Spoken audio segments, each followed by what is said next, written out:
দেশ ঘুরছেন আপনি মানে আমি মনে হয় বললাম না, রংপুর, দিনাজপুর, ঠাকুরগাঁও, পঞ্চগড়, নীলফামারী, গাইবান্ধা, কুড়িগ্রাম, পাটগ্রাম, বুড়িমারি, লাখেশ্বরী, গঙ্গামারী, রাজশাহী, চাপাই, কালসার, সোনামুখী, পুরসা, নিয়ামতি, যশোর, কালীগঞ্জ, কয়রা, তালা, কোনো বাদ নেই আমার। এদিকে আপনার বরিশাল, পটুয়াখালী, আমতলী, বরগুনা, কোনো বাদ নেই। আর সব জায়গায় গিয়ে ফুলই বিক্রি করেন? এই ফুলই দিকে। ফুল ছাড়া আর কোনো অন্য কোনো প্রোডাক্ট নাই? আমি আগে অন্য ব্যবসা করছি, কিন্তু বর্তমানে ফুলটাই এখন চলে বেশি। আগে কি ব্যবসা করতেন আগে? আগে আপনার দেখছি হলো স্টিলে কড়াই বিক্রি করছি, তারপরে মনে করেন কি আপনার হলো এমনি ঢাকা যায় আদা রসুন, অন্য রকম মাল আদা রসুন। হকারি ব্যবসা করি। আচ্ছা, আপনার কি ফরিদপুরের মধ্যে পড়ছে না? হ্যাঁ, ফরিদপুর থানা। তো বিভিন্ন এলাকার লোক বলে যে ফরিদপুরের লোক নাকি শুধু ছাতা সারাই করে, এটা সত্য ঘটনা কি? এটা হলো ঘটনা। আমাদের ফরিদপুর হলো এটা ঐতিহ্য। আগে সাথী ছাত্র, ঠিক আছে, বর্তমানে আগে তো গরিব ছিল আমাদের ফরিদপুর। হ্যাঁ, আর সারা ফরিদপুর তো আগে খালি পানি এগুলো খাল বিল ছাড়া কিছুই ছিল না। আমাদের সারা বাংলাদেশের ভিতরে সব থেকে ফরিদপুর হলো ছিল গরিব দেশ, ঠিক আছে। আর এখন প্রবাসী সারা বাংলাদেশের ভিতরে সব থেকে উন্নত জায়গা হলো ভাঙ্গা, আর টাকা পয়সা আলাদা নাই ভাঙ্গা। আর যার 5 ছেলে 4 ছেলে বিদেশ বিদেশ। প্রবাসী। যেরকম মনে করেন কি আমাদের বাড়িতে 14 ফ্যামিলিতে কমপক্ষে না হলে 70-80 জন লোক আছে হ্যাঁ। ছেলেরা। তার ভিতরে মনে করেন 50 জন বিদেশ। যেরকম আমার মেয়ে জামাই থাকে দক্ষিণ কোরিয়া, আচ্ছা আচ্ছা। আমার মেয়ে জামাই দক্ষিণ কোরিয়া থাকে। তারপরে মনে হয় আমার ভাইজান সবাই ইটালি থাকে, তারপরে আপনার সৌদি থাকে, ওরে আল্লাহ, মালদ্বীপ তাহলে তো থাকে। বিশাল ব্যাপার, সব ভালো ভালো জায়গা। আমি বিদেশ যাই, আমি বিদেশ যাই না, আমার এই দেশে প্রতি মাসে আলাদা আমাদের 60,000 টাকা ইনকাম আছে। আর সেটাই তো, তাহলে তো এই জন্য আরো এই যে ঘুরে ঘুরে বিভিন্ন জেলায় জেলায় ঘুরলেন, এটা তো একটা ভালো ভালো লাগে। বিদেশটা এমন একটা জিনিস, আমাদের বাংলাদেশের থেকে অনেক কষ্টের জায়গা। বাংলাদেশে আপনার অল্প টাকা দিয়ে অনেক ইনকাম করা যায়, মাথার যান মিরা থাকবে, মিরা। কিছু কিছু লোকের মাথা মিরা হয়। আমি যে হকারি ব্যবসা করি, এই হকারি ব্যবসাতে কত ইনকাম সেটা সেটা আমি জানি। না সেটাই, এটা তো আপনি ছাড়া জানবেন না। এই দেখেন, এটার মধ্যে কি লাভ কি লস এটা তো আপনি জানবেন, যেহেতু আপনি ব্যবসা করেন। 20 টাকা করে বেচি। হুম। আমার একটা মালে মনে করেন কমপক্ষে মনে করেন কি লাভ হইলো 12 টাকা লাভ। আচ্ছা, 3 ভাগ লাভ হইতেছে। তো 12 টাকা লাভ, 5 হাজার বেচতে পারলে মনে করেন আবার 3,000 লাভ। সেটাই তো, ব্যবসার মধ্যে তো কিছু নাই আসলে। এই যে ব্যবসার মধ্যে তো সব থেকে মজা। অনেক তার জিনিস কি আমাদের ওই যে একটা নামে ছেড়ে যে ফরিদপুর হলো ছাতি ছাড়া। ছাতি ছাড়া আমাদের দেশে সারা বাংলাদেশের লোক মনে করেন কি হলো জোন খাটে কাজ করে। হ্যাঁ। কিন্তু আমার বাড়িতে কথা বলছে, আমি এখানে মনে করেন 2,000 টাকা ইনকাম করি, অথচ আমি মনে হয় 4 জন কিষান নিয়ে চলে আসলাম, 4 জন কিষান 2,000 টাকা ভাড়া দিলাম। আমি নিজের কাজ করে কোনটা ভালো হতো? আমি কিষান দিলে মাত্র একা কাজ করলাম, আর 4 জন নিয়ে আমি কাজ করলে 2,000 টাকা দিলাম। 2,000 টাকা। আমার এটা ভালো না, এটা অবশ্যই ভালো। লোক দিয়ে কাজ করা। এই না এটা ভালো তো। ফরিদপুর ভাঙা এগুলো এখন অনেক উন্নত হয়ে গেছে, আমিও শুনছি যে তারপরে যে মাদারীপুর, শরীয়তপুর, এগুলো প্রচুর লোক বিদেশ থাকে, দেশের বাইরে প্রচুর। এই যে মনে করেন আমাদের দেখেন আগে টিনের ঘর ছাড়া, টিনের ঘর সোনের ঘর আগে ছিল, আর এখন যে দিন আনে দিন খায় আরো একটা দিন। তারও একটা বিল্ডিং ঘর আছে। আমি তো মনে করি 3 তলা মানুষ, একতলা কম। ও আমার 3 তলা মানুষ, আমি একতলা কম। আমি কিন্তু অত তৈরি করি হকারি ব্যবসা।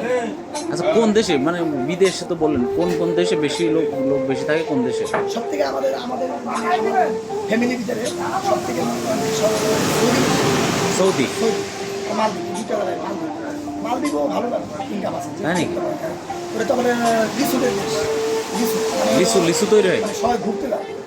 ও মানে ভিজিট করতে যায় আর কি। ঘুরতে যায় হ্যাঁ। ঘুরতে যায় মনে হয় ওই দেশটা মনে হয় ছোট একটা মালদ্বীপ। আচ্ছা আচ্ছা। ইনকাম আছে, মানে নর্মাল বেতন মনে হয় 40-50 টাকা। High high. কিন্তু অথচ 3 লাখ 4 লাখ কি কাজ করা লাগে মালদ্বীপে, যে ওরা কি কাজ করে? আরে ভাই কাজ হলো যে যা কাজ করতে পারে, কাজ মানে বিল্ডিং এর কাজ, সব বিল্ডিং এর কাজ করে। আর কেউ মাছ মারে, মাছের মাছের ও ওই দেশে তো, ওই দেশে সাগর এলাকা, দ্বীপ দ্বীপ প্রচুর। না আমি মালদ্বীপ মানে অনেক এমনি শৌখিন যারা বিভিন্ন দেশ বিদেশ করে, তারা শুনছি মালদ্বীপে প্রচুর যায়। আমার একসাথে প্রতি মাসে 1 লাখ টাকা মালদ্বীপ থেকে 2 লাখ টাকা ধরেন মালদ্বীপে যার যে আপনার শালা একটা যে থাকে, ওনার ওই দেশে থাকা খাওয়া খরচ কেমন? ওখানে মনে হয় কি যেরকম মনে হয় কি ভাই যে যেরকম ইনকাম করে তার সেরকম খরচ। না তারপর ওটা নর্মালি খরচ আছে না? নর্মাল মনে করেন কি আর মনে হয় 50,000 যদি ইনকাম করে, তার নর্মাল মনে করেন 10,000 খরচ আছে। 10,000 টাকা। খরচ আছে। যার 1 লাখ টাকা ইনকাম করে সে মনে হয় 20,000 টাকা খরচ করে। সিস্টেম আছে। সেটাই তো। যার যেরকম ইনকাম সে সেরকম খরচ। ব্যবসার মতো কোনো জিনিস নেই। সেটাই, এই জন্য তো আমাদের আমাদের দেশে এখন ইনকাম আছে বুঝছেন, কিন্তু আমাদের লোক আমাদের দেশে কোনো বোঝে না। বোঝে না, ব্যবসা বোঝে না। সত্যি শৌখিন, প্রচুর শৌখিন। ইন্ডিয়া দাম, ইন্ডিয়া মনে করেন আমাদের দেশের লোক দেখেন কত শৌখিন। 1 কেজি গরুর গোছের নিচে আমাদের দেশে গোল দিতে চায় হুম। আধা কেজি গোল দেয় না দেয়। না ইন্ডিয়া যাবেন আপনি 100 গ্রাম মাংস 100 গ্রাম দিয়ে দেবে।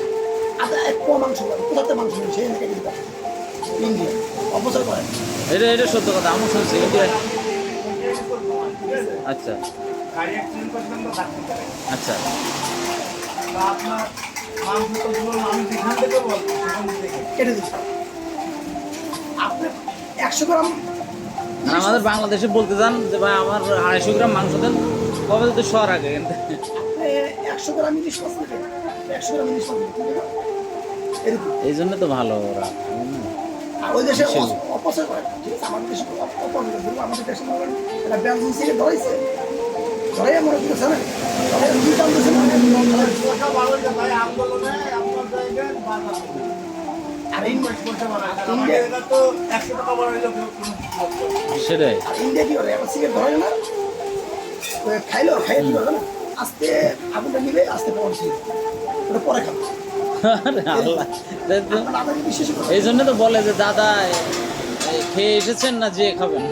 হ্যাঁ আপনি ইন্ডিয়া আপনার যশোর বেনাপুর আছে না বেনাপুর যাই দেখেন জুতা পায়ে দিতে দিতে দিতে দিতে দিতে পাঞ্জাব যে পাঞ্জাব লোকরা ট্রাক নিয়ে আসে জুতা পায়ে দিতে দিতে জুতার তলা খুলে গেছে ছিঁড়ে গেছে আবার কি করে ওই জুতা যেমন পট্টি মেরে আবার পরে।